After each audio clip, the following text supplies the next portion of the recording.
आज का अपना टॉपिक है बेटा मेंस्ट्रुअल साइकिल, है ना। मेंस्ट्रुअल साइकिल पढ़ने के लिए नेसेसरी है कि जो पिछला लेक्चर है बेटा oogenesis वाला, वो आपको बहुत ही क्रिस्टल क्लियर होना चाहिए। आपके दिमाग में कंफ्यूजन जरा सा भी नहीं होनी चाहिए oogenesis के अंदर। oogenesis जिसको बहुत अच्छे से आता है मेंस्ट्रुअल साइकिल, उसके लिए बहुत आसान हो जाएगा। जिनको नहीं आता वो आज दोबारा से कोशिश करेंगे समझने की, क्योंकि बेटा मैं मेंस्ट्रुअल साइकिल पढ़ाना शुरू करूंगा, लेकिन उस पढ़ाने के साथ साथ में बेटा मैं oogenesis बताऊंगा, है ना। क्योंकि अगर oogenesis नहीं बताएंगे तो फिर वो है ना जैसे कंप्लीट नहीं हो पाता टॉपिक पूरी तरीके से। मेंस्ट्रुअल साइकिल का टॉपिक ना इनकम्प्लीट रह जाता है बिना oogenesis के। तो oogenesis और मेंस्ट्रुअल साइकिल दोनों मैं डिस्कस करने वाला हूं, है ना। कैसे oogenesis मतलब ओवरी के अंदर कौन कौन से बदलाव होते हैं और उन बदलावों की वजह से यूट्रस के ऊपर क्या फर्क पड़ता है और जो मेंस्ट्रुअल साइकिल चलती है उस पे क्या असर पड़ता है, ठीक है। कैसे ये दोनों एक दूसरे से रिलेटेड है, मैं पूरी बात समझाऊंगा। तो टॉपिक अपना कौन सा बेटा, मेंस्ट्रुअल साइकिल। क्या कौन सा टॉपिक है, मेंस्ट्रुअल साइकिल।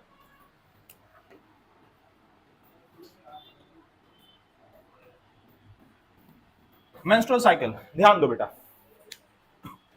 साइकिल अगर कहीं भी किसी है ना कहीं पे भी मतलब है ना किसी चीज में अगर साइकिल टर्म का इस्तेमाल किया जा रहा है तो इसका मतलब है बेटा वो अपने आप को रिपीट कर रहा है, अपने आप को रिपीट कर रहा है वो।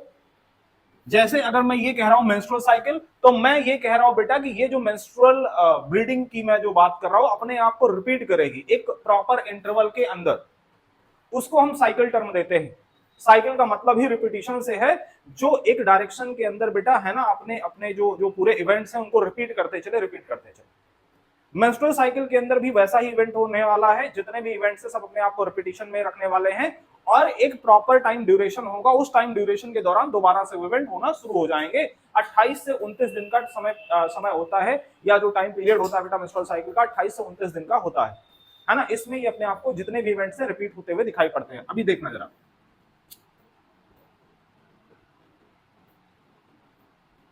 28 टू 29 डेज, जरा सुनिएगा ध्यान से। मेंस्ट्रुअल साइकिल, पहली बात तो बेटा ये विशेषता है प्राइमेट्स की। किसकी विशेषता है, प्राइमेट्स की। मैमल्स के अंदर हम किनकी बात कर रहे हैं, प्राइमेट्स की बात कर रहे हैं। प्राइमेट की विशेषता है, प्राइमेट्स के अंदर जनरली जो है आप एग्जांपल एनसीईआरटी में भी देखोगे तो मैन, एप और मंकी का एग्जांपल दिया गया है। अब एप में दो तीन जो तुम जानते हो बेटा है ना, गोरिल्ला हो गया, है ना, गिब्बन हो गया, ओरेंगुटान हो गया, ये सारे है ना इसी के अंदर आते हैं, ठीक है।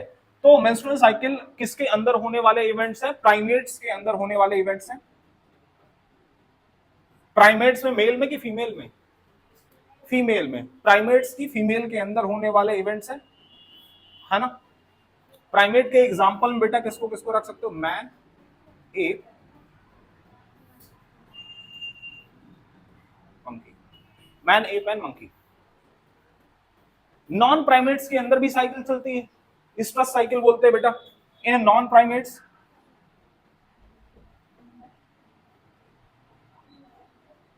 वहां पे जो साइकिल चलती है बेटा उसका नाम स्ट्रेस साइकिल होता है,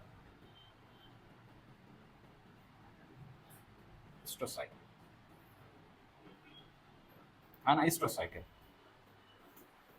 चौपाया जानवर बेटा जितने जानते हो, है ना, उन सब के अंदर दोनों में कुछ डिफरेंस होते हैं मेंस्ट्रुअल साइकिल और स्ट्रेस साइकिल के अंदर। मेंस्ट्रुअल साइकिल बेटा जिन भी ऑर्गेनिज्म के अंदर हो रही है, जो भी प्राइमेट्स के जो है ना जो इसके अंदर आने वाले एनिमल्स जिनके अंदर हो रही, चाहे वो मैन हो, चाहे एप हो, चाहे मंकी हो, उनके अंदर ये बेटा मेंस्ट्रुअल साइकिल जिनके भी अंदर आती है सदाबहार टाइप के लोग होते हैं। मतलब है ना ये ऐसे ऑर्गेनिज्म होते हैं जिनके अंदर जो रिप्रोडक्टिव साइकिल है या जो रिप्रोडक्शन है वो मतलब है ना, हाँ मतलब है ना जो रिप्रोडक्शन है ये कह सकते हो 12 मास हो सकता है, ठीक है। तो इनके अंदर जो प्रेगनेंसी है वो भी 12 मास हो सकती है। ऐसा नहीं है, सीजनल नहीं है ये, है ना। सदाबहार का मतलब क्या है, जो सीजनल ना हो, है ना। सदाबहार कौन होते हैं, जो सीजनल नहीं होते। ईस्टर साइकिल जिनके अंदर कह रहे हैं, इनके अंदर हम कह रहे हैं सीजनल ब्रीडर होते हैं। समझ रहे हो कैसे होते हैं बेटा, सीजनल ब्रीडर। ये कौन से होते हैं, सीजनल ब्रीडर।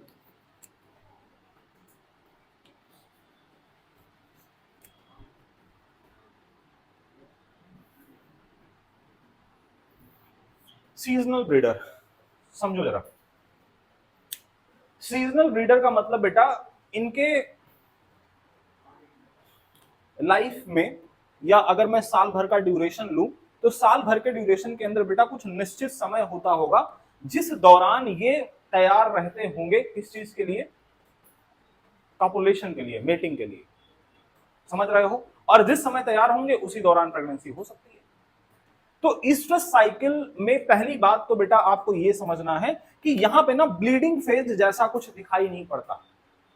पहला डिफरेंस ये है कि ब्लीडिंग फेज जैसा कुछ दिखाई नहीं पड़ता जैसा कि मेंस्ट्रुअल साइकिल के अंदर दिखाई पड़ता है, ठीक है। अच्छा, दूसरी चीज जो हमने बताई बेटा कि ये सदाबहार टाइप के लोग हैं मेंस्ट्रुअल साइकिल जिनके अंदर हो रही, ये सीजनल ब्रीडर है। जिस सीजन के अंदर बेटा ये ब्रीडिंग के लिए तैयार रहते हैं, मीटिंग के लिए तैयार कर रहते हैं, उनको हीट पीरियड बोलते हैं। क्या बोलते हैं? ईस्ट्रस का मतलब ही हीट पीरियड से है ना? किससे है? हीट पीरियड से है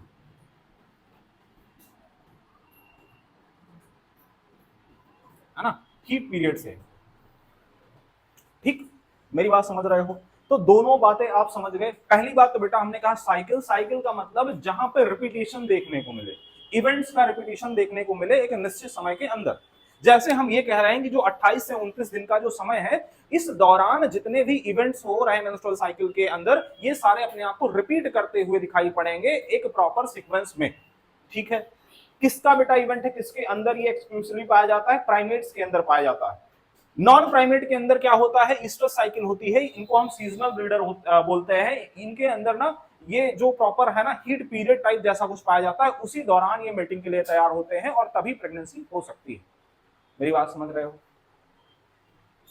ठीक है, एक प्रॉपर समय आता है ना। बड़ा बढ़िया एग्जांपल, क्योंकि हमारे आसपास है ना, जैसे कुत्ते हैं, टहलते घूमते रहते हैं, इनका एक प्रॉपर समय होता है, समझ रहे हो, है ना। एक प्रॉपर टाइम पीरियड होता है, उसी दौरान है ना ये मीटिंग करते हैं और उसी दौरान बहुत सारे पपीज दिखाई पड़ते हैं, समझ रहे हो। ऐसा तो होता नहीं कि साल भर दिखाई पड़ते हैं, प्रॉपर टाइम पीरियड होता है ना, उसी दौरान दिखाई पड़ते हैं ढेर सारे पपीज।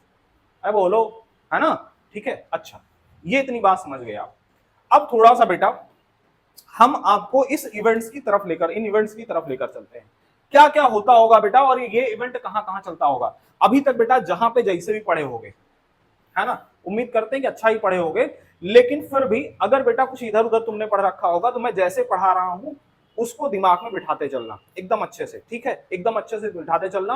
और जो पिछला वाला लेक्चर है बेटा उसको भी मैं रिलेट करते चलूंगा पूरा, ठीक है, एकदम बढ़िया से दिमाग में बिठाते चलना, एकदम बहुत अच्छे से क्लियर हो जाएगा। एक चीज समझना, मैं जब मेंस्ट्रुअल साइकिल की बात करता हूं बेटा, तो आपके दिमाग में हमेशा एक चीज होना चाहिए कि ये इवेंट एक जगह पे नहीं होने वाला है, एक जगह पे बिल्कुल नहीं होने वाला है। ये इवेंट कहां कहां चलने वाले हैं बेटा? ओवरी के अंदर चलने वाले हैं। ओवरी के अलावा कहां चलने वाला है? यूट्रस के अंदर चलने वाला है। यूट्रस या वेजाइना, दोनों को इंक्लूड कर लेते हैं क्योंकि बेटा दोनों कैनाल के पार्ट है। वेजाइना, हमने कहा ओवरी के अंदर चल रहा है, यूट्रस या वेजाइना के अंदर चल रहा है। अच्छा, इसके अलावा ये बताओ क्या पिट्यूटरी बेटा पार्टिसिपेट नहीं कर रही है इसमें? तुम्हें क्या लगता है पिट्यूटरी का पार्टिसिपेशन है कि नहीं है? तो हम पिट्यूटरी की भी बात करेंगे। और पिट्यूटरी में भी कौन सी वाली? एंटीरियर या पोस्टीरियर? Anterior pituitary.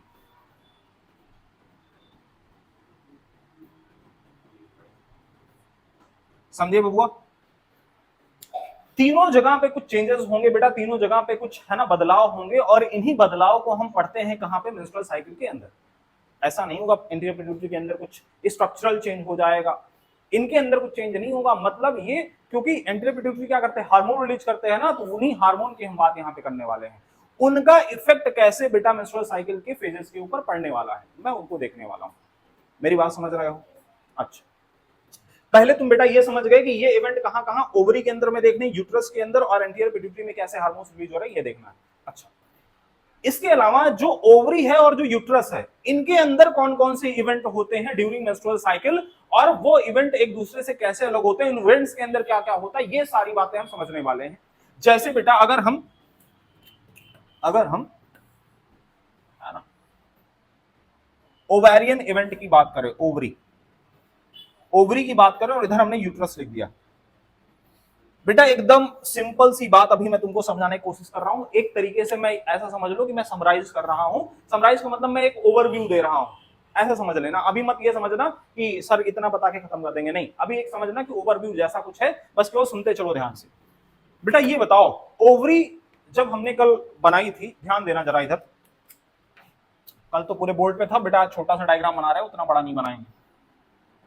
देखो जरा ध्यान से देखो। हमने कहा था बेटा बच्ची जब मां की कोख में होती है, जब फीटल लाइफ चल रही होती है उसकी, तभी जितने प्राइमरी ऊसाइड बनने होते हैं, जितने प्राइमरी ऊसाइड बनने होते हैं, और इन ऊसाइड के ऊपर बेटा, क्योंकि केवल प्राइमरी ऊसाइड तो होता नहीं है, प्राइमरी ऊसाइड के ऊपर ग्रैनुलोसा सेल आके चिपकती हैं, जिनको हम क्या बोलने लग जाते हैं, पूरा पूरा स्ट्रक्चर प्राइमरी फॉलिकल बोलने लग जाते हैं। हमने कहा था बेटा जितने भी प्राइमरी फॉलिकल होंगे, all are formed in foetus life, है ना, जो फीटस लाइफ है या जो फीटल लाइफ है ना, फीटस की फीटल लाइफ के दौरान ही ये सारे फॉर्म हो जाते हैं। मेरी बात समझे, सारे बन गए। इसके बाद में जब प्यूबर्टी आती है, प्यूबर्टी पे क्या होता है, ध्यान दीजिएगा बेटा, हाइपोथैलेमस याद करिए, हाइपोथैलेमस से हार्मोन रिलीज हुआ था जीएनआरएच, जीएनआरएच गया था एंटीरियर पिट्यूटरी के पास में, एंटीरियर पिट्यूटरी से रिलीज करवाया था दो हार्मोन बेटा, एलएच और एफएसएच, एनएफएसएच। एफएसएच आता है कब, एफएसएच आता है बेटा कब, प्यूबर्टी पे। कब आता है, प्यूबर्टी पे। और एफएसएच आके इस प्राइमरी फॉलिकल को एक्टिवेट करता है, ग्रैनुलोसा सेल को एक्टिवेट करता है, स्टिमुलेट करता है। ये सोए पड़े रहते हैं हार्मोन के अभाव में। जब हार्मोन आता है बेटा, तो हार्मोन क्या करता है, स्टिमुलेशन देता है किसको, इन ग्रैनुलोसा सेल, प्राइमरी फॉलिकल की सेल को स्टिमुलेशन देता है, और इनके स्टिमुलेशन की वजह से ओवरी के अंदर एक इवेंट स्टार्ट होता है, जिस इवेंट का नाम हमने क्या बताया था बेटा, इवेंट का नाम क्या हो रहा था यहाँ पे, जब हार्मोन आ रहा था तो प्राइमरी फॉलिकल के ऊपर, अरे सिंपल सी बात है, ये बताओ जब हार्मोन बेटा यहाँ पे आके एक्ट कर रहा था, स्टिमुलेट कर रहा था प्राइमरी फॉलिकल को, तो क्या होना शुरू हुआ था, फॉलिकुलर डेवलपमेंट शुरू हुआ था ना, है ना। इतना क्या सोच रहे हो, देखो छोटी सी बात है बेटा एकदम, है ना। देखो ध्यान दो, प्राइमरी फॉलिकल के ऊपर बेटा जब आके हार्मोन लगा, इसको स्टिमुलेट किया, स्टिमुलेट करने के बाद में प्राइमरी सेकेंडरी में चेंज हो रहा था। अरे बोलो, प्राइमरी सेकेंडरी में चेंज हो रहा था, ध्यान दीजिएगा बेटा जरा जल्दी से, प्राइमरी सेकेंडरी में चेंज हो रहा था, मतलब जो एक लेयर की ग्रेनुलोसा सेल थी यहाँ पे बेटा, ये मल्टी लेयर बनना शुरू हो जाती हैं। कैसी बनना शुरू हो जाती है बेटा, ये मल्टी लेयर बनना शुरू हो जाती हैं, और इन मल्टी लेयर ग्रेनुलोसा सेल के ऊपर थीका की मेम्ब्रेन आ रही थी। बोलो क्या आ रहा था, थीका की मेम्ब्रेन भी आ रही थी क्या, बोलो बोलो बोलो, अरे बोलो, थीका की मेम्ब्रेन भी आ रही थी क्या बेटा, यस, थीका की मेम्ब्रेन आ रही थी। क्या इतने पे रुक जाता है इवेंट, नहीं, अभी भी रुकता नहीं है। अभी कहता है अभी भैया रुकना नहीं है, अभी तुमको तो बहुत आगे तक जाना है। कहां तक जाना है, अभी ये जो बेटा है ना, ये जो सेकेंडरी फॉलिकल, क्योंकि यहाँ पे मल्टी लेयर फॉलिकल का फॉर्मेशन हुआ, इसकी वजह से इस वाले स्ट्रक्चर को हम क्या, इसको बेटा प्राइमरी फॉलिकल बोल रहे थे, इसको क्या बोलने लग गए थे, सेकेंडरी फॉलिकल, बोलो, इसको प्राइमरी फॉलिकल बोल रहे थे। अच्छा ये बताओ, इसके अंदर वाला जो स्ट्रक्चर था बेटा, इसको हमने क्या नाम दिया था, ऊसाइड बोला था, प्राइमरी ऊसाइड बोला था। क्या सेकेंडरी फॉलिकल के अंदर भी प्राइमरी ऊसाइड मिलने वाला है, बिल्कुल सही है। चलो आगे बढ़ते हैं, अभी भी नहीं रुका हार्मोन, इस हार्मोन ने क्या करवाया बेटा, फर्दर डेवलपमेंट करवाया, और ये जो आपको यहाँ पे फॉलिकल दिख रही थी बेटा, इनके ऊपर और लेयरिंग किया इसने, है ना, लेयरिंग और बढ़ी, और लेयरिंग के साथ साथ में एक इवेंट और हुआ बेटा, जिसको हमने क्या कहा था कि यहाँ पे कैविटी जनरेट हो गई, जिस कैविटी को क्या बोला गया, एंट्रम। क्या बोला गया, एंट्रम। जो उस कैविटी के अंदर बेटा फ्लूइड भरा था, उस फ्लूइड को क्या बोल रहे थे, लिकर फॉलिकुलाई। क्या बोल रहे थे, लिकर फॉलिकुलाई। ध्यान दीजिएगा जरा, यहाँ पे जो कैविटी जनरेट हुई थी बेटा, इस कैविटी को क्या बोल रहे थे, एंट्रम, है ना। अच्छा ये बताओ, क्या और भी कुछ बदलाव हुआ था, यस हुआ था। क्या हुआ था भैया, यहाँ पे जो थीका थी, ये थीका डिफरेंशिएट होकर डबल लेयर के अंदर कन्वर्ट हो जाती है, थीका इंटरना और थीका एक्सटर्ना। बोलो सही बात है क्या, यहाँ पे अंदर वाली मेम्ब्रेन को थीका इंटरना, बाहर वाली को थीका एक्सटर्ना। अच्छा यहाँ पे कुछ यूनिक इवेंट और हो रहा था क्या, अरे बोलो तुम लोग बताओ, जल्दी बताओ, यहाँ पे और क्या हो रहा था अनुराग, बहुत तेज मारेंगे, हाँ इसके अलावा ये तो होगा, इसके अलावा थीका की मेम्ब्रेन और क्या बेटा, ये जो डेवलपिंग फॉलिकल है, ये थीका से और क्या रिलीज करवाना शुरू करेंगे, ईस्ट्रोजन हार्मोन। क्या रिलीज करवाना शुरू करेंगे, ईस्ट्रोजन हार्मोन। जो थीका एंटरना की लेयर है बेटा, फॉलिकुलर जो डेवलपिंग फॉलिकल की सेल है, वो थीका एंटरना के द्वारा एक हार्मोन रिलीज करवाना शुरू करेंगी। उस हार्मोन का नाम क्या होगा, बोलो, ईस्ट्रोजन। बोलो ईस्ट्रोजन। इसी दौरान जब ये, अच्छा ये बताओ इस समय फॉलिकल को हम क्या बोलेंगे, सेकेंडरी या टर्सरी?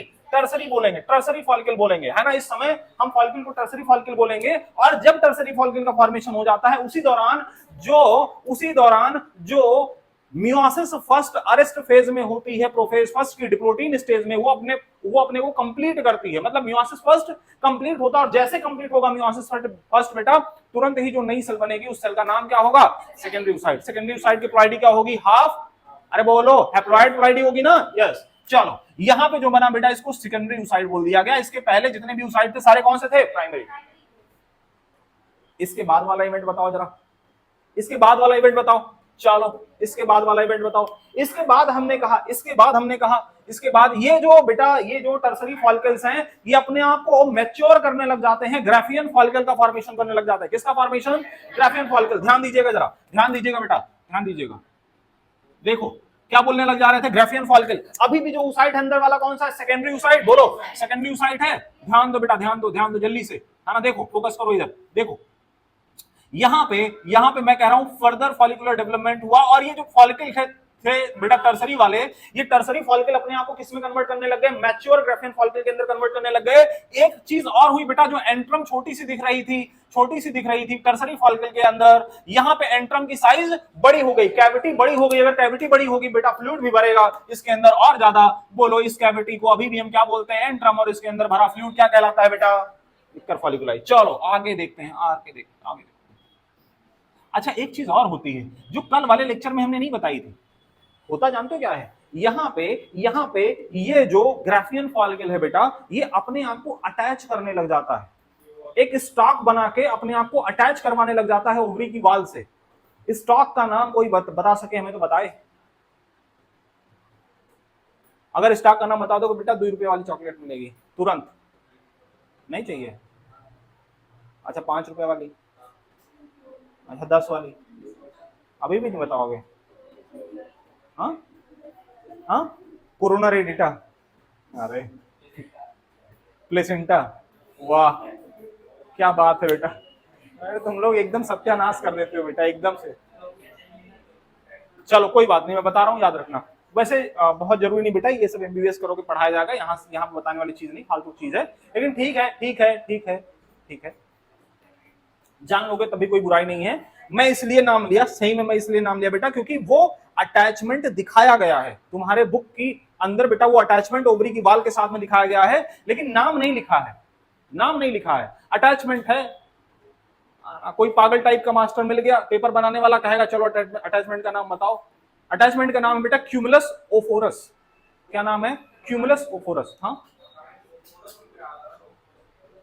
बताए थे क्या कभी, बताए थे?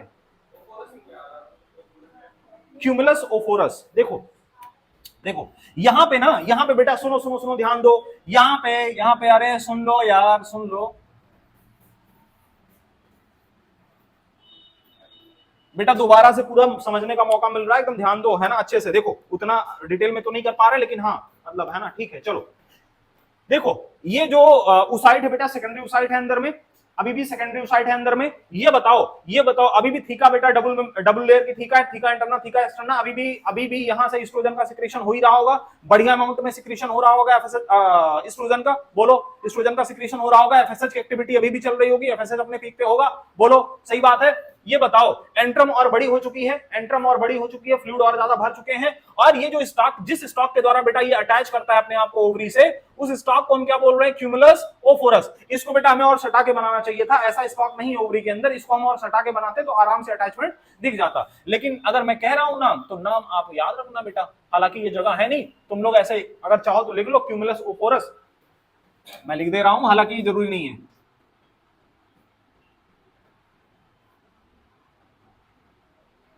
हाँ ना, ठीक है। चलो इसके आगे बढ़ते हैं। हुआ क्या बेटा, होते अच्छा जो फॉलिकल था, टर्सरी फॉलिकल किसमें चेंज हो चुका है, ग्राफियन फॉलिकल के अंदर। ये बताओ, ये बेटा इवेंट जो हो रहा है, ये इवेंट होते बेटा मेंस्ट्रुअल साइकिल की अगर हम बात करें तो, क्योंकि हम 28 से 29 दिन का टाइम पीरियड लेके चलते हैं बेटा, ज्यादातर एवरेज 28 देखा जाता है, किसी में 29-30 हो सकता है इधर उधर चला जाए, लेकिन जनरली बेटा 28 दिन का होता है। जरा सुनिएगा ध्यान से, अगर हम 28 दिन की साइकिल मान रहे हैं तो 14वां दिन बेटा इसका मिड होना चाहिए, अरे बोलो, मिड ऑफ द साइकिल होना चाहिए। अब अगर हम 14th डे को मिड ऑफ द साइकिल कह रहे हैं, तो ये जो 14वां दिन है बेटा 14th डे है, इस 14th day mid of the cycle के दौरान एक हार्मोन अपने पीक पे जाता है बेटा, जो रिलीज होता है कहां से, एंटीरियर पिट्यूटरी से। अभी तक एफएसएच रिलीज हो रहा था लगातार, एफएसएच लगातार रिलीज हो रहा था, ऐसा नहीं कि एलएच रिलीज नहीं, एलएच भी रिलीज हो रहा था, लेकिन वो अपने एकदम पीक पे चला गया। कौन? ये एलएच हार्मोन जो है बेटा, ये एलएच अपने पीक पे चला गया। कब? 14th डे के दौरान, है ना, जब मिड ऑफ द साइकिल की हम बात कर रहे हैं, मेंस्ट्रुअल साइकिल की, तब ये अपने पीक पे गया। और इसके पीक पे जाने की वजह से बेटा यहाँ की जो ग्राफियन फॉलिकल जिसको आप बोल रहे हो, मैच्योर ग्राफियन फॉलिकल जिनको बोल रहे हो, रैप्चर हो गई। और रैप्चर होने की वजह से बेटा ये जो एंट्रम है ये फट गया, पूरा फ्लूइड बाहर हो गया। और फ्लूइड बाहर होने की वजह से बेटा ये जो उसाइट है इसे निकलने का मौका मिला, उसाइट बाहर आ गई। और उसाइट आई किस फॉर्म के अंदर? सेकेंडरी उसाइट के अंदर। लेकिन बाहर आने से पहले ये उसाइट अपने बाहर लेयर जनरेट कर लेती, क्योंकि इसको पता रहता है अभी 14वां दिन आएगा और ये कैविटी फटेगी, और फटने के बाद में हमें बाहर आना होगा। बाहर आने के लिए हमारे पास कुछ प्रोटेक्टिव लेयर होनी चाहिए। उस प्रोटेक्शन के लिए ये करता क्या है? अपने बाहर लेयर जनरेट करता है। उस लेयर को हम क्या बोल रहे थे बेटा? बोलो बोलो बोलो, ध्यान से बताओ, यहां बताओ, ये बताओ बताओ बताओ, जल्दी बताओ, तुम लोगों को बता चुके हैं पूरा, जल्दी बोलो। क्या? जोना पेलुसिडा, जोना पेलुसिडा और सेकेंडरी उसाइट के बीच के स्पेस को प्री वेटलाइन स्पेस, ये बताओ। इसके बाहर की जो सेल्स हैं, है ना, जोना पेलुसिडा के बाहर की जो सेल्स हैं उनको क्या बोल रहे थे? Corona radiata. कोरोना लाइक बेटा, क्राउन लाइक दिखाई पड़ रही थी, क्राउन लाइक दिखाई पड़ रही थी। जो ग्राफियन फॉलिकल थी उन्होंने अपने आप को कोरोना के फॉर्म में कन्वर्ट कर लिया बेटा, किसके फॉर्म में? क्राउन लाइक स्ट्रक्चर के फॉर्म में कन्वर्ट कर लिया। वो सेल पाई जा रही थी जोना पेलुसिडा के बाहर। तो मतलब जब सेकेंडरी उसाइट बाहर आएगा, क्या क्या लेके आएगा? ध्यान दीजिएगा बेटा, ये एक लेयर हो गई, ये एक लेयर हो गई, बोलो एंट्रम फटा होगा, ये सब बाहर आया होगा, ब्लीड कर गया होगा। जरा सोचो सोचो सोचो सोचो, यहाँ पे बेटा मैं जिन सेल की बात कर रहा हूं जोना पेलुसिडा के बाहर, उनको हम क्या बोल रहे हैं? Corona radiata. क्या बोल रहे हैं बेटा? Corona radiata. ये बताओ, जब बेटा 14th डे की हम बात कर रहे हैं, ओवुलेशन होगा यहाँ पे, है ना, क्या होगा बेटा? ये जो फॉलिकल है ये रैप्चर होंगे, रैप्चर होने के बाद में एंट्रम फटेगी और उसाइट बाहर आएगा। इसी इवेंट को हम क्या कह रहे हैं? ओवुलेशन बोल रहे हैं। क्या? कब हुआ? मिड ऑफ द साइकिल के दौरान। किसकी वजह से हुआ? एलएच सर्ज की वजह से हुआ। समझ रहे हो? सबका काम बेटा यहाँ पे लगने वाला मेंस्ट्रुअल साइकिल के अंदर, इसीलिए मैं इसको पूरा पढ़ा रहा हूं। देखो जरा ध्यान से, देखो जरा ध्यान से, यहां पे आ गया सेकेंडरी उसाइट बाहर। सेकेंडरी उसाइट जब बाहर आया होगा बेटा, किस फॉर्म में आया होगा? ध्यान से देखिए, इधर मैं बना दे रहा हूं, इधर मैं बना दे रहा हूं। ये सेकेंडरी उसाइट है। इस सेकेंडरी उसाइट के बाहर बेटा लेयर है, क्या नाम दे रहे हैं? जोना पेलुसिडा नाम दे रहे हैं। इसके बीच का जो स्पेस है प्री वेटलाइन स्पेस है। बाहर बेटा कोरोना रेडिएटा लगी हुई है, बहुत सारी सेल्स हैं जिनको आप क्या बोल रहे हो? कोरोना रेडिएटा बोल रहे हो। क्या बोल रहे हो बेटा? Corona radiata. ये बताओ, जो बची हुई यहाँ पे ग्राफियन फॉलिकल की सेल रह गई, उन्होंने क्योंकि डेड सेल हो गई है ना, रैप्चर हुई, फट गई, यहाँ से कैविटी फटी, सब कुछ बाहर निकल गया, है ना, जो फ्लूइड बाहर निकल गया, ये किसके द्वारा बनी है? डेड सेल के द्वारा। डेड सेल का मतलब कार्पस है ना, कार्पस से है। तो यहाँ पे हम जिनकी बात कर रहे हैं बेटा, है ना, किनकी बात कर रहे हैं? ऐसे सेल्स की बात कर रहे हैं ना, जो सेल्स कैसी है? डेड है ना, डेड होके बनी है।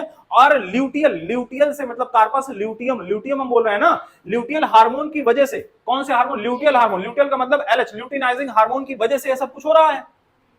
ल्यूटिनाइजिंग हार्मोन की वजह से सब कुछ हो रहा है। और इसका कलर है येलो, इसका कलर है येलो। तो मतलब हम ये कह रहे हैं बेटा, यहां पे एक स्ट्रक्चर और बना, उस स्ट्रक्चर को नाम दिया गया बेटा क्या? कार्पस। ओवरी से अभी तक हमने दो हार्मोन रिलीज होते हुए दिखाए बेटा, एक एस्ट्रोजन, दूसरा प्रोजेस्टेरॉन। ये जो कार्पस ल्यूटियम है क्या रिलीज करेगा? प्रोजेस्टेरॉन। ये कार्पस ल्यूटियम क्या रिलीज करेगा? बोलो। एस्ट्रोजन कहां से रिलीज हो रहा था? डेवलपिंग फॉलिकल से। प्रोजेस्टेरॉन कहां से रिलीज हो रहा है? कार्पस ल्यूटियम से। अब जरा सुनिएगा बेटा, ये इवेंट को हम जरा यहां पे देखने वाले हैं, ओवरी और यूट्रस के अंदर। देखो जरा, हमने ये कहा बेटा ओवरी के अंदर कुछ पर्टिकुलर इवेंट्स होंगे और उनके समकक्ष कुछ इवेंट चल रहे होंगे कहां पे? यूट्रस के अंदर। समझ रहे हो? कुछ इवेंट चल रहे होंगे कहां पे? यूट्रस के अंदर। अब अगर मैं ओवरी की बात कर रहा हूं बेटा, ध्यान से सुनो जरा, ओवरी की बात कर रहा हूं, हमने इस ओवरी के अंदर कहां से शुरुआत करी बेटा? फॉलिकुलर डेवलपमेंट से शुरुआत करी है। पहली फेज कौन सी थी? Follicular development.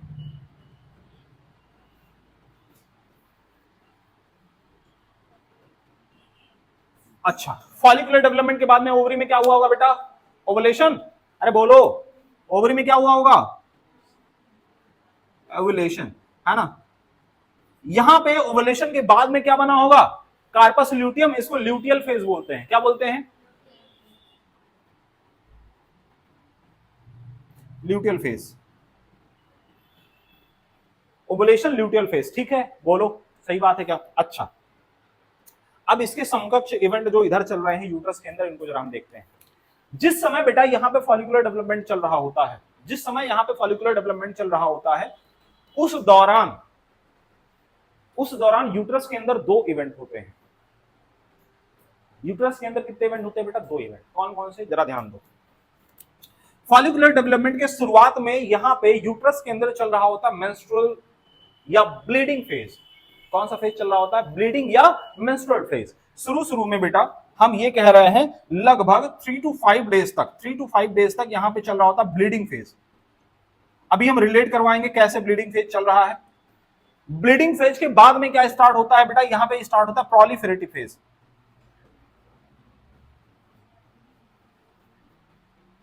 तो जहां पे फॉलिकुलर डेवलपमेंट लिखा होगा आपकी बुक के अंदर, उसी के ब्रैकेट में इन्होंने लिख रखा होगा प्रोलिफेरेटिव फेज। लिख रखा है क्या? ब्रैकेट में लिखा है। अच्छा, अभी इसका मैं मतलब समझा रहा हूं। प्रोलिफेरेटिव का मतलब क्या हुआ, अभी मैं ये समझा रहा हूं, पहले देख लो इधर। ओवुलेशन होगा, ओवुलेशन होते ही बेटा क्या रिलीज होने लग जाएगा? प्रोजेस्टेरॉन। क्या रिलीज होने लग जाएगा? फॉलिकुलर डेवलपमेंट जब चल रहा था तो क्या रिलीज हो रहा था? यहां से रिलीज हो रहा था एस्ट्रोजन।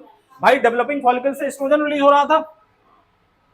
और ओवुलेशन के बाद में कार्पस ल्यूटियम बना होगा।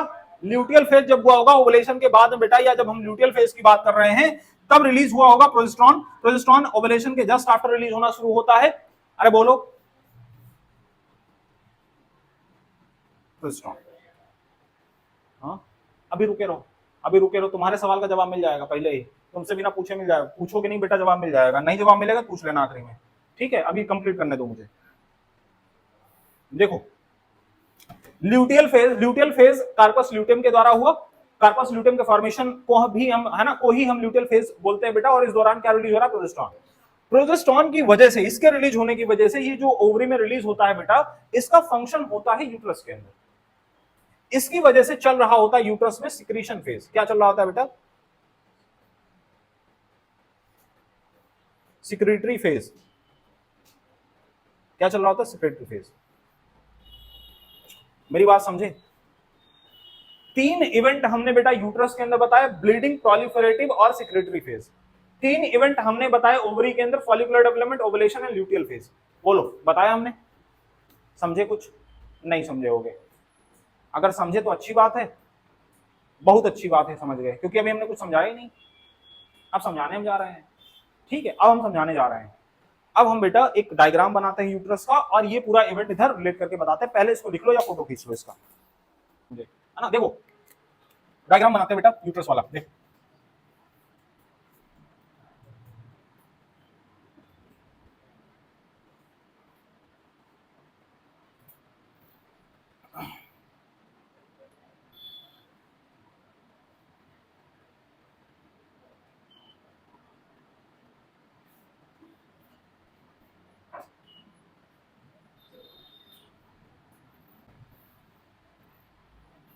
चलो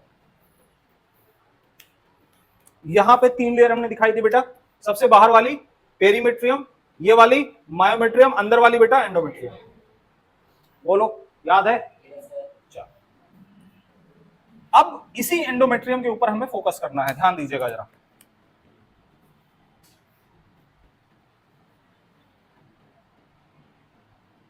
देखो, हम ये कह रहे हैं बेटा, ये यूट्रस और ये ओवरी, ठीक है? ओवरी में बेटा जब चल रहा है फॉलिकुलर डेवलपमेंट,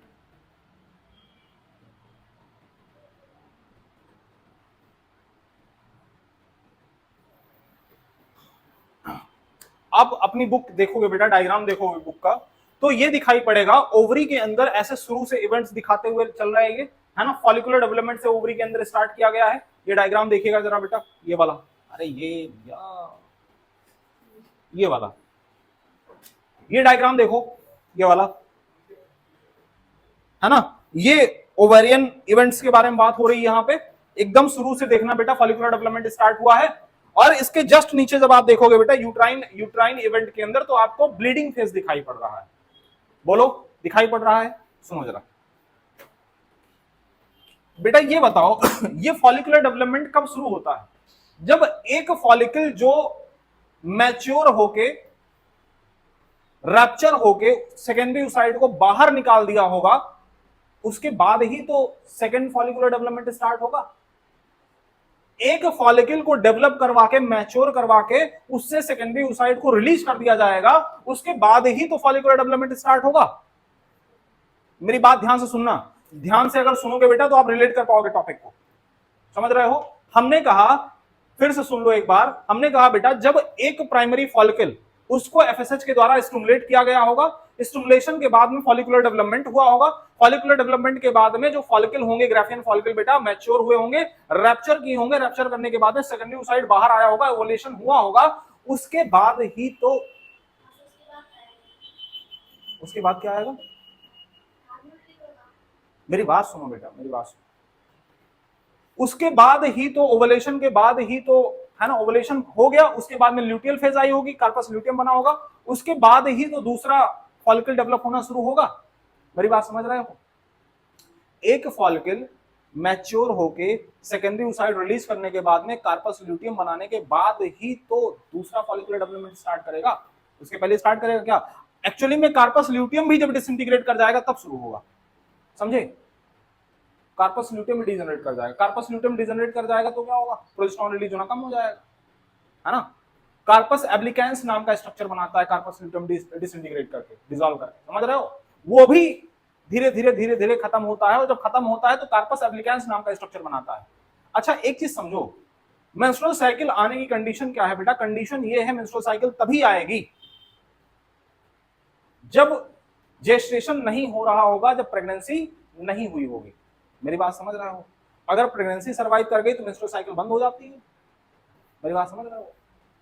तब तो कार्पस ल्यूटियम डिजेनरेट नहीं होने वाला, तब तो कार्पस ल्यूटियम रहेगा, क्योंकि प्रोजेस्टेरॉन की जरूरत पड़ती रहेगी।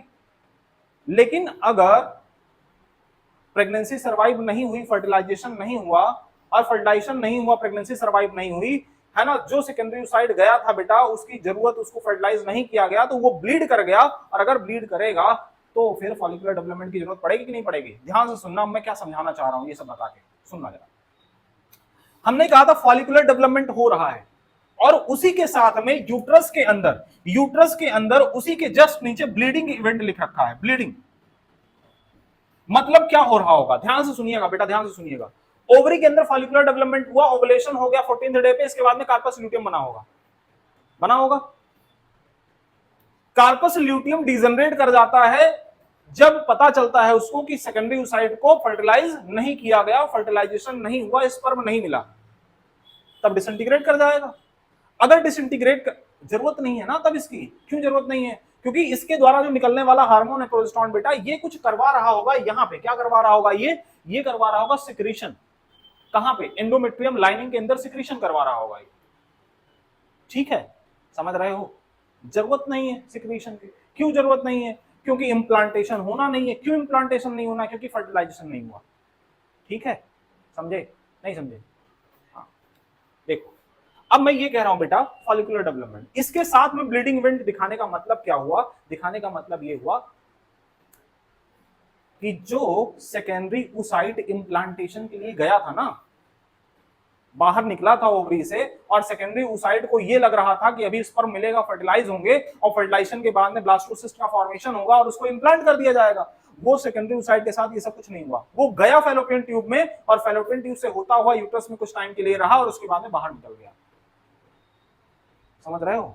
जब वो बाहर निकल गया तो ओवरी को जरूरत होती है दूसरे फॉलिकल के डेवलपमेंट की, तो फॉलिकुलर फेज स्टार्ट करवा देता है दोबारा से। लेकिन उस दौरान यूट्रस के अंदर क्या हो रहा होता है?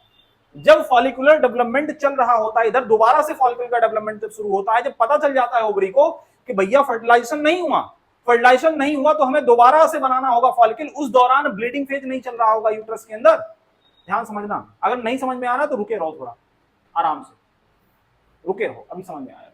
ब्लीडिंग फेज है ना, तो ब्लीडिंग हमने कहा बेटा ये कब से कब तक चलेगा? 3 to 5 डेज तक। इसके बाद क्या होगा? ब्लीडिंग के बाद क्या होगा? यहां पे हमने फॉलिकुलर डेवलपमेंट की बात करी।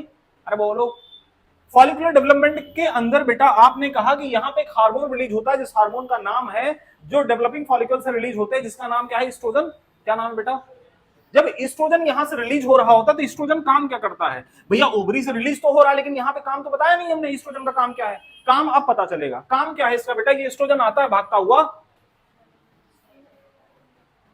किसके पास, यूट्रस के पास। और यूट्रस की जो इनर लेयर है, यूट्रस की बेटा जो इनर लेयर है, नाम क्या है इसका इनर लेयर का, अरे बोलो, एंडोमेट्रियम। क्या नाम है बेटा, एंडोमेट्रियम।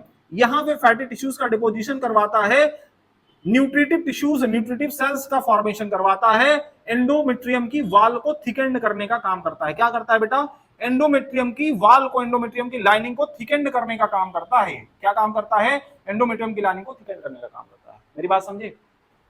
ये जो एस्ट्रोजन रिलीज हुआ था कहां से, ओवरी से। ओवरी में कहां से, ओवरी में डेवलपिंग फॉलिकल से, थीका इंटरना से जो रिलीज हुआ था बेटा, ये रिलीज होके आया यूट्रस के अंदर, और यूट्रस में भी कहां पे, एंडोमेट्रियम लाइनिंग के ऊपर, एंडोमेट्रियम लाइनिंग को प्रोलिफरेट करवाना शुरू किया। क्या करवाना शुरू किया, प्रोलिफरेट। प्रोलिफरेट का मतलब क्या है, जो मेम्ब्रेन है एंडोमेट्रियम की उसको थिक करवाना शुरू किया, उसके ऊपर नए नए सेल्स, नए नए टिश्यूज को डेवलप करवाना शुरू किया। समझ रहे हो। तो ये जो चल रहा है बेटा, ये क्या है, प्रोलिफरेशन।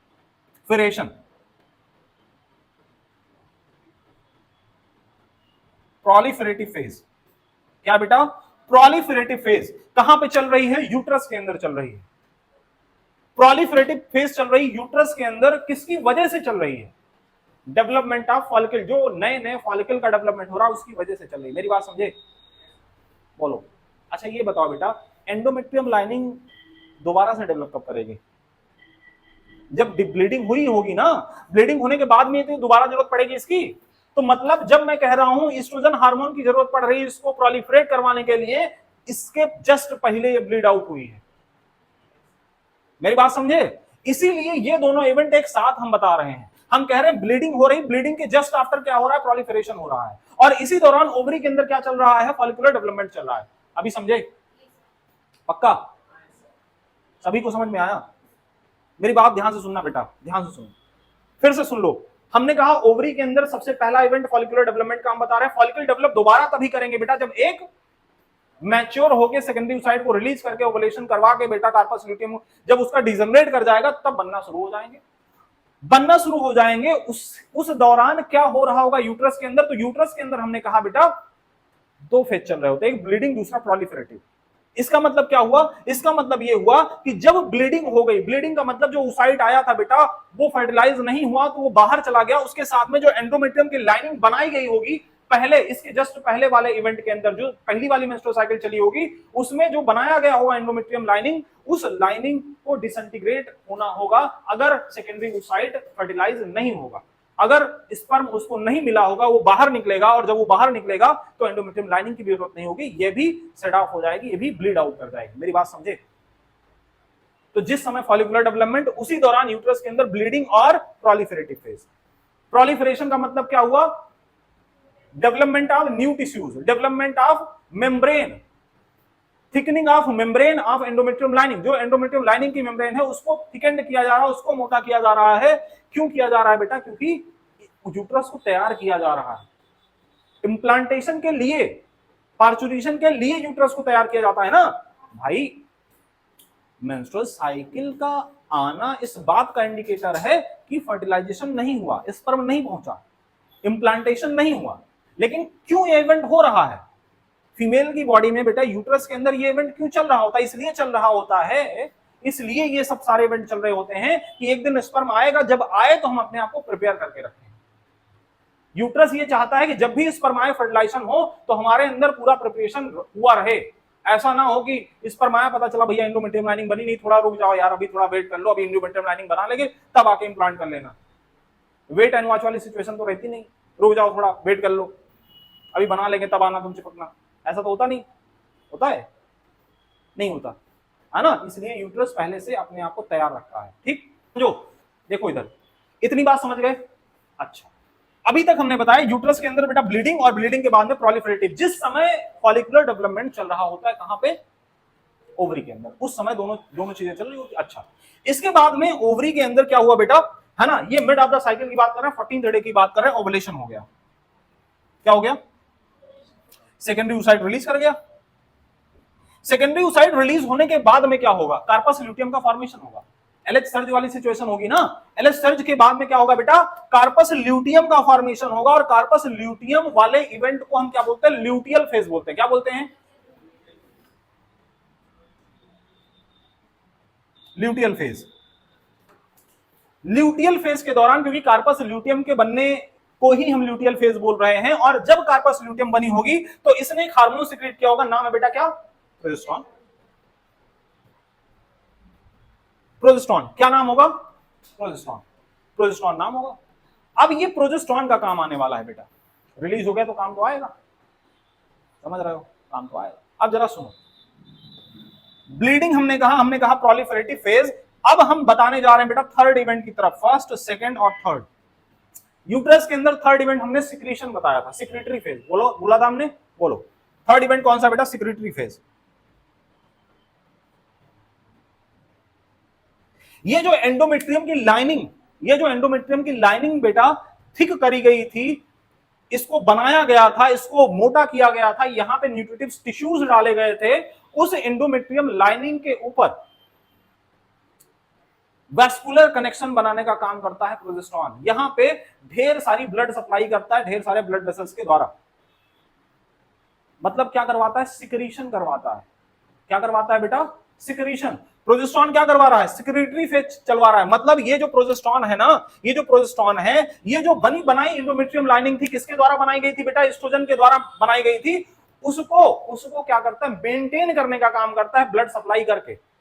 क्या करता है, ब्लड सप्लाई करके उसको मेंटेन करने का काम करता है। बेटा प्रोजेस्टेरॉन अगर ना आता, अगर यहाँ पे है ना ब्लड वेसल्स के कनेक्शन को बढ़ाया ना जाता है ना, और इसको मेंटेन ना किया जाता, तो क्या अकेले एस्ट्रोजन जो है वो जब इम्प्लांटेशन होता तो क्या पूरी सप्लाई कर पाता, इसको नहीं कर पाता।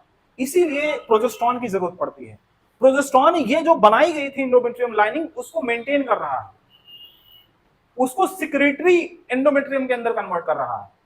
मेरी बात समझ रहे हो, इसलिए हम ये कहते हैं सिक्रेटरी फेज के लिए जिम्मेदार कौन है। ये कब रिलीज हो रहा है, ड्यूरिंग ल्यूटियल फेज। तो ल्यूटियल फेज के ब्रैकेट में बेटा आप एनसीईआरटी में देखोगे सिक्रेटरी फेज लिखा होगा, देखो नीचे बुक में डायग्राम में। किसको किसको बेटा ओवुलेटरी फेज बोलते हैं। हाँ तो ओवुलेटरी फेज बोलते ही हैं हम, उसके बाद की इवेंट बता रहे हैं बेटा। मेरी बात सुनो, पूरा फिर से सुनो। देखो ओवरी के अंदर हमने कहा फॉलिकुलर, जब फॉलिकुलर चल रहा होगा तो ब्लीडिंग चल रहा होगा यूट्रस के अंदर, ब्लीडिंग के बाद में प्रोलिफरेटिव स्टार्ट हो जाएगा, ठीक है। यहां पे हो गया ओवुलेशन। ओवुलेशन कहां पे हुआ, ओवरी में। ओवुलेशन होने के बाद में कार्पस ल्यूटियम बना होगा, सेकेंडरी ओसाइट रिलीज हो गया, फिर क्या बना होगा, ओवरी में कार्पस ल्यूटियम बना होगा। उसको हमने क्या कहा, ल्यूटियल फेज कहा। क्या कहा, ल्यूटियल फेज। ल्यूटियल फेज के अंदर क्या रिलीज हुआ ओवरी के अंदर, प्रोजेस्टेरॉन। प्रोजेस्टेरॉन की वजह से सिक्रेटरी फेज चल रहा है, समझे। ब्लीडिंग, प्रोलिफरेटिव, सिक्रेटरी, 3 नहीं, यहां पे यहां पे ओवुलेटरी बेटा ओवरी के अंदर चल रहा है, यूट्रस के अंदर थोड़ी ना चलेगा ओवुलेटरी फेज। इसमें हमने लिखा तो है ये ओवुलेशन, ओवुलेटरी फेज। मेरी बात समझ रही, किसका इवेंट है भाई, ये ओवुलेटरी फेज किसका इवेंट है,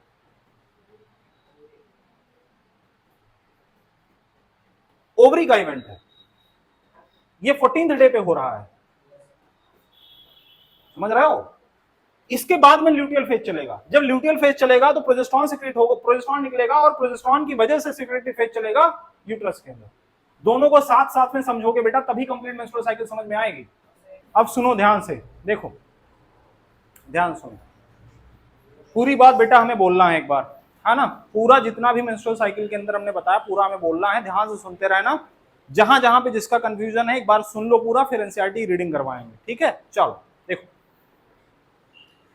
बेटा, हमने टॉपिक स्टार्ट किया था मेंस्ट्रुअल साइकिल। हमने कहा 28 to 29 डेज तक चलने वाली साइकिल ऑन एन एवरेज, है ना। प्राइमेट्स के अंदर मेंस्ट्रुअल साइकिल हम बोलते हैं, और यहाँ पे ब्लीडिंग फेज जैसा दिखाई पड़ता है, और ये सदाबहार टाइप के लोग होते हैं। मतलब मीटिंग और कॉपुलेशन ये साल के 12 महीने कर सकते हैं, और अगर कर सकते हैं तो प्रेगनेंसी भी सर्वाइव हो सकती है। अच्छा, दूसरी तरफ हमने कहा नॉन प्राइमेट्स के जो ऑर्गेनिज्म है बेटा, इनके अंदर चलती है ईस्ट्रस साइकिल, जिनको हम सीजनल ब्रीडर बोलते हैं, जिनके अंदर हम कहते हैं हीट पीरियड आता है प्रॉपर, ठीक है। इसके बाद में हमने कहा मेंस्ट्रुअल साइकिल के अंदर बेटा जो इवेंट्स चलने वाले हैं, एक तो पिट्यूटरी वाले इवेंट्स, जो हार्मोन्स वहां पर रिलीज हो रहे हैं FSH-LH। दूसरा, इन हार्मोन्स की वजह से जो ओवरी के अंदर बदलाव देखने को मिल रहा है, ओवरी वाले सारे इवेंट्स, और ओवरी के अंदर जो हार्मोन रिलीज हो रहे हैं उनकी वजह से जो यूट्रस के अंदर बदलाव होता हुआ दिखाई पड़ रहा है, उनके वाले इवेंट। समझे? हमें कहां से शुरू करना है बेटा? पिट्यूटरी से कहां पे जाना है? ओवरी पे। ओवरी से कहां जाना है? यूट्रस पे। ठीक, एकदम क्लियर हो गया दिमाग में? पिट्यूटरी, पिट्यूटरी के बाद में ओवरी, ओवरी के बाद में यूट्रस। आप देखोगे बेटा एनसीईआरटी के अंदर भी जो ग्राफ बनाया गया है उसमें कहां से शुरुआत हुई है? पिट्यूटरी, फिर ओवरी, फिर यूट्रस। ठीक, अब तीनों समझते चलो। पिट्यूटरी से दो हार्मोन हम बताते हैं, LH FSH। अभी FSH की बात करते हैं। किसकी बात करते हैं बेटा? FSH की। ध्यान सुनना जरा। FSH जब, है ना, प्यूबर्टी आती है बच्ची, है ना, बच्ची के अंदर जब प्यूबर्टी आती है तो प्यूबर्टी की कंडीशन में, है ना, FSH रिलीज होना शुरू होता है। FSH जब रिलीज होता है तो FSH की वजह से जो प्राइमरी फॉलिकल उसको स्टिमुलेट किया जाता है सेकेंडरी टर्सरी के अंदर कन्वर्ट होने के लिए। और जो इवेंट्स है बेटा आप यहां पे देख सकते हो। बोलो, जब यहां पे फॉलिकल का डेवलपमेंट चल रहा होता है तो इस इवेंट को हम नाम क्या देते हैं? Follicular development. कहां पे चल रहा है? ओवरी के अंदर। बोलो, कहां पे चल रहा है?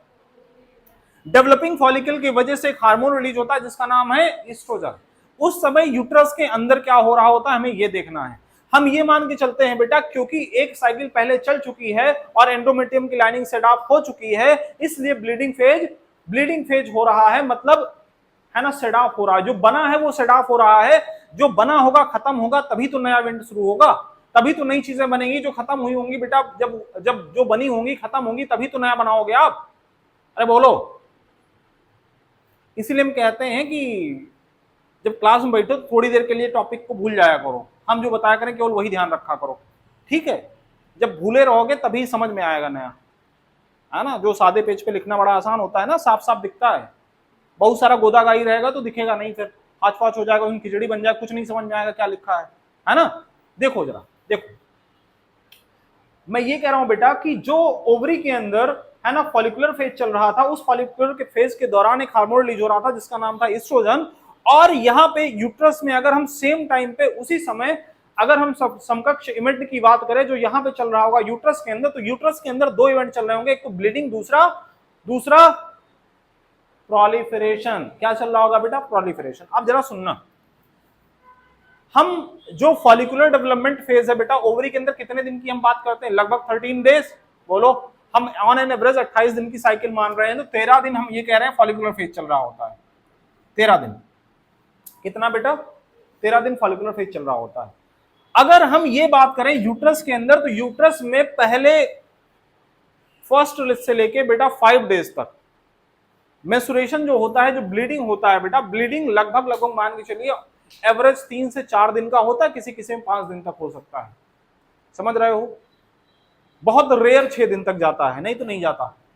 ठीक है, 4 से 5 दिन, 3 दिन ऐसे रहता है। तो शुरुआत के जो 5 दिन है बेटा हम उनको किस में रख रहे हैं? ब्लीडिंग फेज के अंदर। उसके बाद वाले जो समय है, उसके बाद वाला जो समय बेटा उसको हम किस में रख रहे हैं? प्रोलिफरेटिव फेज के अंदर। किसमें? जो कि हो रहा है किसकी वजह से? ईस्ट्रोजन की वजह से। मेरी बात समझे? ईस्ट्रोजन के रिलीज होने की वजह से यहां पे जो एंडोमेट्रियम की लाइनिंग है बेटा, इसको दोबारा से फॉर्म किया जाता है। फॉर्म करने का काम किसका है? ईस्ट्रोजन का। मेंटेन करने का काम किसका है? समझ रहे हो? तो फॉर्म किया गया किसके द्वारा बेटा? प्रोलिफरेटिव फेज के द्वारा, मतलब ईस्ट्रोजन के द्वारा। और किस फेज के अंदर? प्रोलिफरेटिव फेज के अंदर प्रोलिफरेशन करवाया गया। अच्छा, इसके बाद हमने कहा ओवरी के अंदर एक इवेंट चला बेटा जिसका नाम था ओवुलेशन। कब की बात है? Mid of the cycle 14th day की बात है। ओवुलेशन हुआ, ओवुलेटरी फेज हमने कहा, यहां पे सेकेंडरी oocyte रिलीज हो गया। सेकेंडरी oocyte रिलीज होने के बाद से बेटा हमने क्या कहा? यहां पे जो इवेंट शुरू हुआ उस इवेंट का नाम था ल्यूटियल फेज। क्या नाम था? Luteal phase. ल्यूटियल फेज के दौरान कार्पस ल्यूटियम का फॉर्मेशन होता है और कार्पस ल्यूटियम बेटा क्या फॉर्म करता है?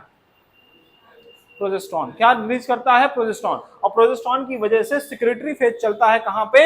यूट्रस के अंदर। यूट्रस के अंदर बेटा जो ये एंडोमेट्रियम की लाइनिंग है उसको मेंटेन किया जाता है, उसको सिक्रीशन प्रोवाइड करवाया जाता है, उसकी वजह से सिक्रीशन होना शुरू होता है ना। कहां पे? यूट्रस की लाइनिंग पे। मेरी बात समझ रहे हो? ठीक है? अरे बोलो, एलएच सर्ज कब आएगा? 14th डे पे आएगा। कब आएगा? 14th डे पर। प्रोजेस्टेरॉन क्या करवाएगा?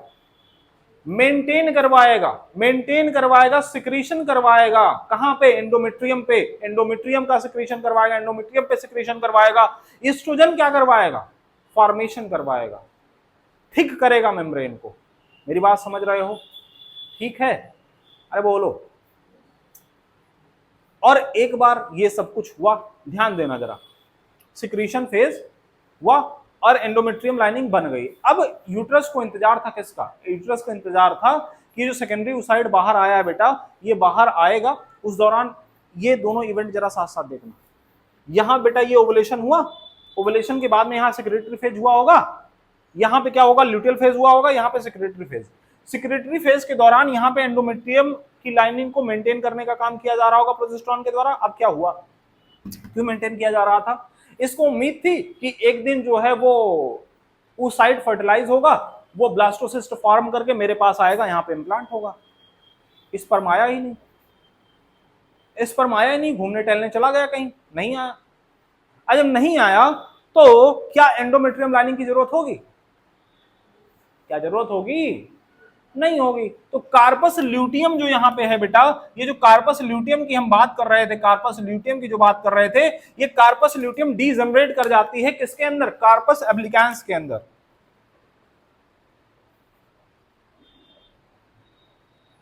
कार्पस एब्लिकेंस के अंदर बेटा क्या कर जाती है?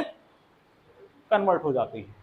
और अगर कार्पस ल्यूटियम डिसइंटीग्रेट करना, डिजनरेट करना शुरू कर गई तो बेटा किसका लेवल घटेगा? प्रोजेस्टेरॉन का लेवल घटना शुरू हो जाएगा। ओवुलेशन के बाद बनना शुरू होता है।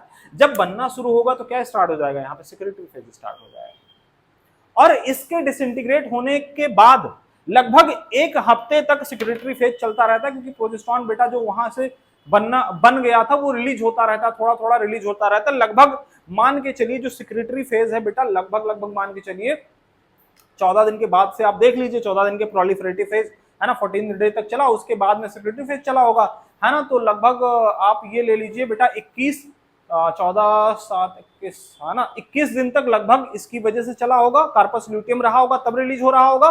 उसके बाद कार्पस ल्यूटियम डिजनरेट होने के बाद भी लगभग 7 दिन तक ये बना रहता है, लगभग 7 दिन तक बना रहता है। 21 7 कितना हो गया? 28। अरे बोलो 28 28 दिन ये इंतजार करता रहता है। नेक्स्ट मतलब 2 हफ्ते तक, ओवुलेशन के 2 हफ्ते तक ये इंतजार करता रहता है, लगभग 2 हफ्ते तक, एग्जैक्ट नहीं, थोड़ा बहुत आगे पीछे हो सकता है, लगभग 2 हफ्ते तक इंतजार करता रहता है कि हो सकता है आए। कौन आए? नहीं आता, इसकी जरूरत है, डिजनरेट कर जाता है। और जब बेटा ये डिजनरेट करेगा, ब्लीड, जब ये डिजनरेट करेगा, प्रोजेस्टेरॉन का लेवल डिक्रीज होना शुरू होगा और एक टाइम के बाद प्रोजेस्टेरॉन एकदम से आना बंद हो जाएगा, एकदम से आना बंद हो जाएगा, ये ब्लीड कर जाएगा।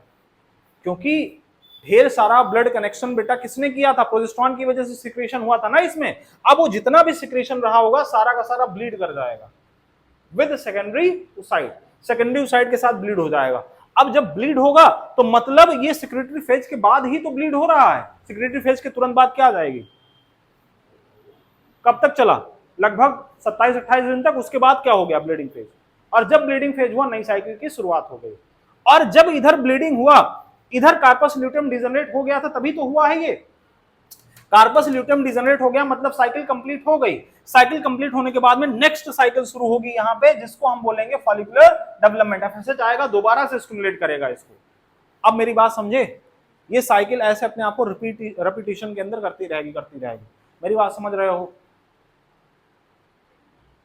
अब कई बार ऐसा देखा जाता है कुछ फीमेल्स में इरेगुलर हो जाती है साइकिल, मेंस्ट्रुअल साइकिल इरेगुलर हो जाती है। उसके अलग अलग रीजन हो सकते हैं। कई बार बहुत स्ट्रेसफुल सिचुएशन हो सकती है ना, बहुत ज्यादा स्ट्रेस में रह रही उसकी वजह से हो सकता है। पुअर न्यूट्रिशन की वजह से हो सकता है। पुअर न्यूट्रिशन, अगर कोई बहुत डाइट वगैरह सही ना हो उसकी, तब हो सकता है। पहले से कोई बीमारी हो सकती है, तब हो सकता है। बहुत ज्यादा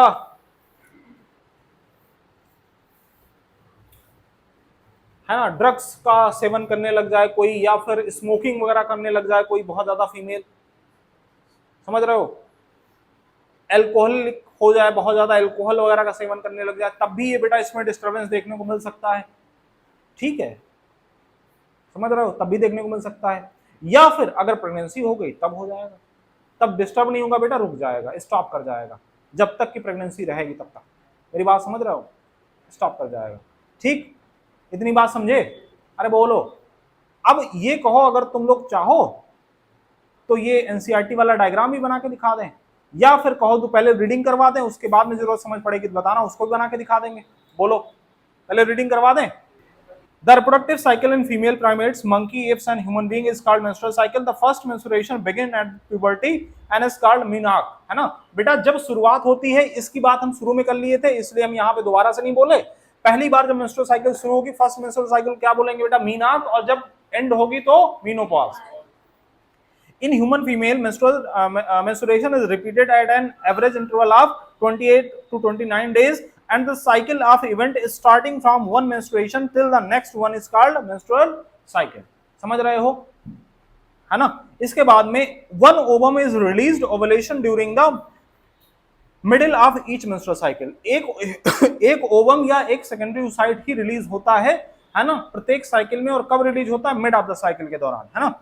The major event of menstrual cycle are shown in figure 3.9. ये कह रहे हैं 3.9 के अंदर पूरा दिखाया गया है और आप देख भी पा रहे हो। बोलो, ठीक है। अच्छा, आगे चलते हैं। The cycle start with the menstrual phase when menstrual flow occurs and it lasts for 3 to 5 days. कितने दिन तक चलती है बेटा menstrual phase या bleeding phase?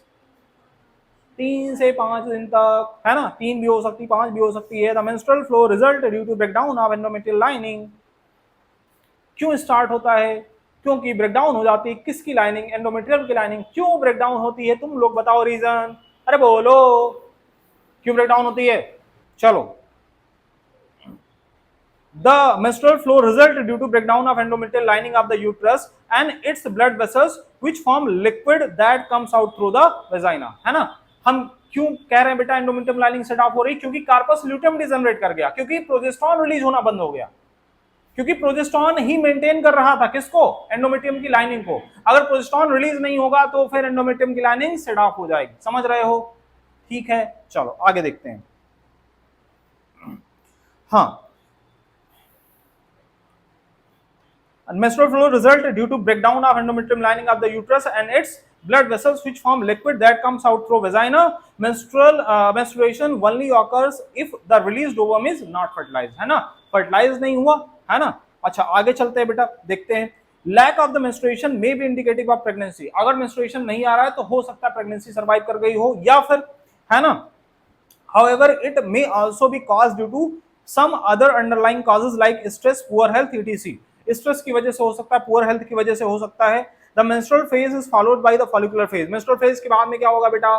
Follicular phase. Bleeding phase के बाद में क्या बताया हमने? ब्लीडिंग फेज के बाद में क्या बताया हमने? प्रोलिफरेटिव। इधर क्या बताया हमने? Follicular development phase. ये कहां चल रहा है? ओवरी के अंदर। बोलो, ठीक है। देखो, यही कह रहे हैं। however it may also, है ना। आगे देखते हैं। The menstrual phase is followed bye follicular phase. Menstrual phase followed by follicular phase, है ना। दोनों साथ साथ चल रहे होंगे। बोलो, साथ साथ चल रहे होंगे कि नहीं भाई? फॉलिकुलर फेज और मेंस्ट्रुअल फेज की अगर मैं बात करूं, फिर से देख लो एक बार। शुरुआत जब हो रही है उसी टाइम पे तो इधर ब्लीडिंग चल रहा है। शुरुआत कब होगी? जब कोई चीज खत्म होगा, और जब खत्म होगा तभी इधर ब्लीडिंग चल रही होगी। समझ रहे हो? ब्लीडिंग का इंडिकेशन ही है कि भैया मेंस्ट्रुअल साइकिल की शुरुआत हो गई या end of the menstrual cycle, दोनों कह सकते हो। यहीं से शुरू हो रहा है, यहीं पे खत्म हो रहा है। ठीक है, चलो। menstrual phase is followed by follicular phase.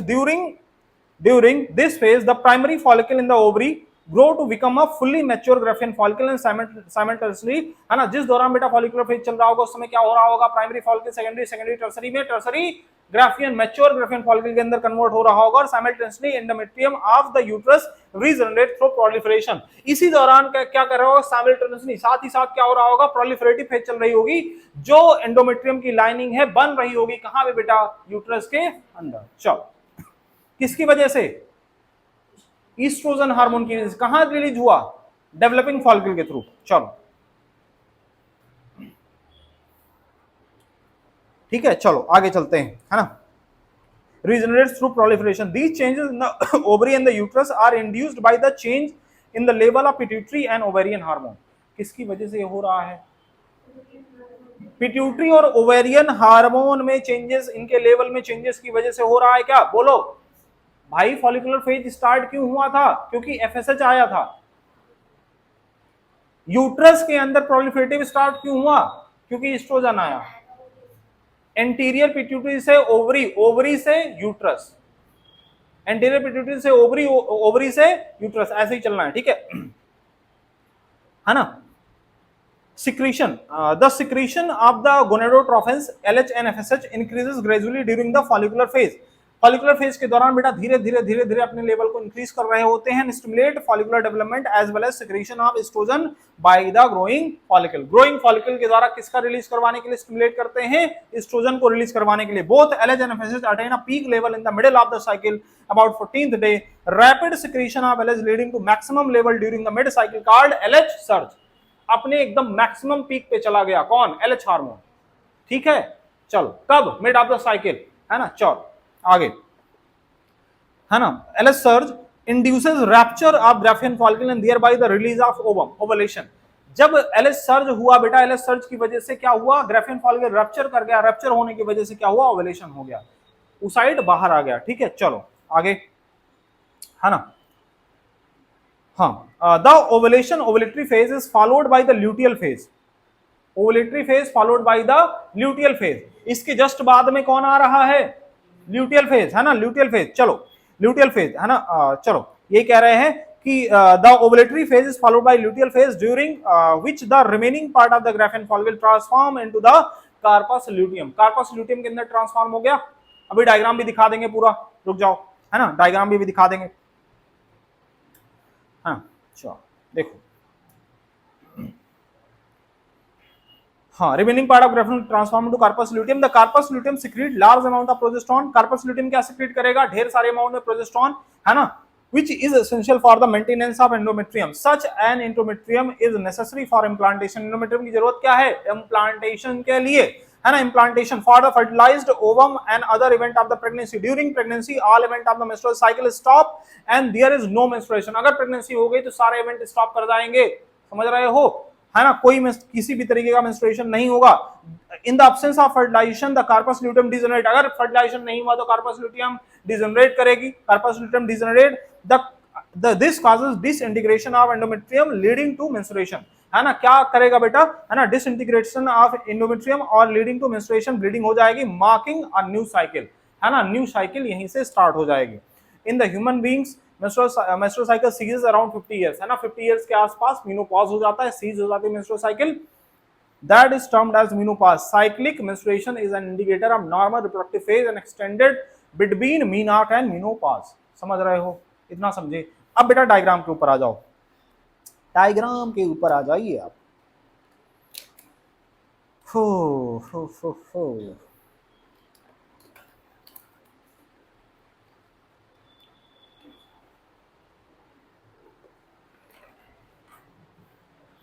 ये बताओ अभी बेटा कहीं कोई दिक्कत है? किसी को कोई प्रॉब्लम इस टॉपिक में? ये बताओ पूरा इवेंट मुझे कौन समझा सकता है 2 मिनट या 5 मिनट का टाइम लेके, एकदम एग्जैक्ट जैसे मैं समझाया हूं? अच्छा ठीक है, ये बेटा ग्राफ, इसके अंदर बस 2 मिनट लगेगा, देख लो। यहाँ पे है ना, ये यूट्राइन इवेंट चल रहा है, देखो ऊपर से देखना शुरू करो। पिट्यूटरी वाले इवेंट्स है, पिट्यूटरी में आपको LH FSH का लेवल दिखाई पड़ रहा है, ध्यान दो, LH FSH दिखाई पड़ रहा है। इसके नीचे आपको ओवेरियन इवेंट दिखाई पड़ रहा है। ओवेरियन इवेंट में बेटा फर्स्ट 13 डे आपको क्या दिखाई पड़ रहा है? फॉलिकुलर इवेंट दिखाई पड़ रहा है। 14th डे पे ओवुलेशन दिखाई पड़ रहा है। इसके बाद में कार्पस ल्यूटियम बनता हुआ दिखाई पड़ रहा है, और आखिरी में जाके बेटा कार्पस ल्यूटियम भी डीजनरेट कर गया, और क्या बन गया? कार्पस एब्लिकेंस बन गया। इसके नीचे आप देखिए, है ना, ओवेरियन हार्मोन के बारे में दिखाया गया बेटा, एस्ट्रोजन, है ना, एस्ट्रोजन प्रोजेस्टेरोन दोनों दिखाए गए हैं। और इसके नीचे आप देखोगे यूट्राइन इवेंट, है ना, 1 to 28 डेज तक यहाँ पे पूरा दिखाया गया है बेटा। पहले मेंसेस दिखाया जा रहा है, मेंस्ट्रुएशन, फिर फॉलिकुलर फेज। फॉलिकुलर के ब्रैकेट में बेटा क्या लिखा गया है? प्रोलिफरेटिव, मतलब जिस समय फॉलिकुलर फेज चल रही होगी कहाँ पे? ओवरी के अंदर, उसी समय प्रोलिफरेटिव फेज चल रही होगी कहाँ पे? यूट्रस के अंदर। इसके बाद में ल्यूटियल फेज, ल्यूटियल फेज जब चल रही होगी बेटा कहाँ पे? ओवरी के अंदर। उसी समय सिक्रेटरी फेज चल रही होगी कहाँ पे? यूट्रस में। है ना। इसके बाद में है ना नेक्स्ट साइकिल बिगन्स इन्होंने लिख दिया है, ठीक है। तो इस तरीके से एक बार बेटा करना, ये पूरा ग्राफ देख लेना, इसको पूरा पढ़ लेना। अच्छा, एक छोटा सा टॉपिक बेटा मेंस्ट्रुअल हाइजीन का है, इसके अंदर कुछ भी नहीं है, तुम लोग जानते हो, है ना, क्योंकि मेंसेस के दौरान बेटा है ना जो ब्लड वगैरह है, जो फ्लूइड वगैरह है वो डिस्चार्ज हो रहा है, तो जो फीमेल है उनको खासा ध्यान रखना होता है। मेंस्ट्रुअल फेज के दौरान साफ सफाई का, बॉडी की साफ सफाई का बहुत विशेष ध्यान रखना होता है।